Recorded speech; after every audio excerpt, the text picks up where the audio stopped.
புதிய தலைமை தேர்தல் ஆணையர் நியமனம் செய்யப்பட்டதில் சர்ச்சை எழுந்துள்ளதாக எதிர்க்கட்சிகள்லாம் தெரிவிக்கின்றன. அந்த சர்ச்சை என்ன என்பதை நாம் பார்க்கவிருக்கிறோம். இந்தியாவுடைய புதிய தலைமை தேர்தல் ஆணையராக திரு ஞானேஷ்குமார் அவர்கள் தேர்வு செய்யப்பட்டிருக்கிறார். அவரை பற்றி சொல்லணும் அப்படின்னா 1988 பேட்ச் ஐஏஎஸ் அதிகாரி, கேரளா காடரில் பணி செய்தவர். பிறகு மத்திய அரசு பணிக்கு வந்தார். மத்திய உள்துறையில் கூடுதல் செயலாளராக பணி செய்தார். மத்திய கூட்டுறவு செயலாளராக பணி செய்து ஓய்வு பெற்றார். பிறகு தேர்தல் ஆணையராக நியமிக்கப்பட்டார். தற்பொழுது தலைமை தேர்தல் ஆணையராக தேர்வு செய்யப்பட்டிருக்கிறார். இவருடைய பதவிக்காலம் 2029 ஜனவரி மாதம் வரை இருக்கும். அதாவது அடுத்த நாடாளுமன்ற தேர்தல்கள் நடப்பதற்கான முழு தயாரிப்புகளும் செய்யும் வண்ணம் இவருடைய பதவிக்காலம் அமைந்திருக்கும். சர்ச்சை என்ன என்பதை பார்ப்பதற்கு முன்பாக திரு ஞானேஷ்குமார் அவர்கள் தொடர்பான காட்சிகளை பார்த்துவிடும்.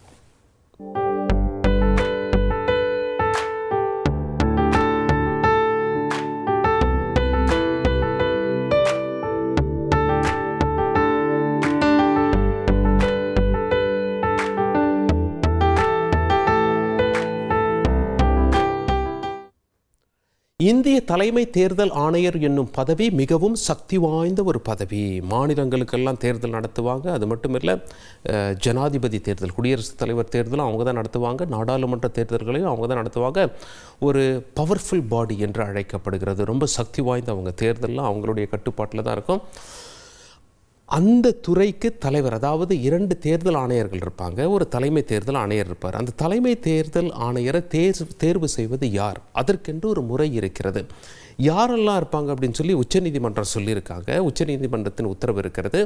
பிறகு மத்திய அரசு ஒரு சட்டம் போட்டாங்க. 2த்துக்குமான முரண்பாடு என்ன என்பதை தெரிந்து கொண்டால் இந்த விவகாரத்தில் எதிர்க்கட்சிகள் ஏன் சர்ச்சை கிளப்புறாங்க அப்படின்னு சொல்லி நமக்கு புரிஞ்சிடும். உச்சநீதிமன்றம் என்ன சொல்கிறாங்க? தேர்வு குழுவில் பிரதமர் இருக்க வேண்டும், எதிர்க்கட்சி தலைவர் இருக்க வேண்டும், உச்சநீதிமன்றத்தின் தலைமை நீதிபதி இருக்க வேண்டும் என்பது உச்சநீதிமன்றத்தினுடைய உத்தரவு. அதற்கு பிறகு மத்திய அரசு நாடாளுமன்றத்தில் மசோதா கொண்டு வந்து நிறைவேற்றிட்டாங்க.